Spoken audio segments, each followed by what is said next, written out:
નમસ્કાર. આપણી સંસ્થાનું નામ શિક્ષણ અને સમાજ કલ્યાણ કેન્દ્ર છે.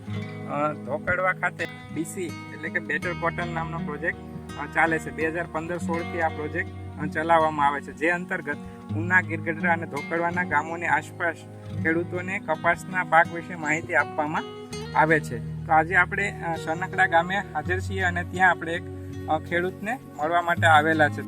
આપણી સાથે કનુભાઈ છે અને એને આપણે એક ખેત તલાવડી બનાવવા માટે મદદરૂપ થયેલા છે.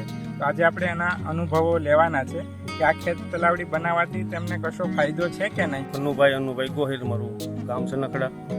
ખેત તલાવડી પહેલાં અમારે પાણી હતું ખારસા રેખું, સા પાણી કાંઈ એવું નહોતું થતું. અત્યારે પીવાલાયક આ કલર મસ્તીનું પાણી થઈ ગયું છે ને સારવાળું હતું એ બધું તલાવડી છાઈ પછીનું બધું બંધ થઈ ગયું.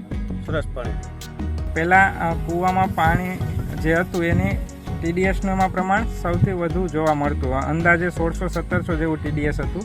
અત્યારે આજે આપણે TDS ચેક કર્યું તો 800થી 850 જેવું TDS જોવા મળે છે. તો આમ એક આપણે આ ખેત તલાવડીનો ચોખ્ખો ફાયદો જોવા મળે છે. તો આ તકે આપણે શિક્ષણ અને સમાજ કલ્યાણ કેન્દ્રનો આભાર માનીશું કે તેના દ્વારા ખેડૂતોને ફાયદો થાય તે રીતે પ્રોજેક્ટ ચલાવવામાં આવે છે અને ખેડૂતો પણ આ પ્રોજેક્ટની અંદર મદદરૂપ થાય છે.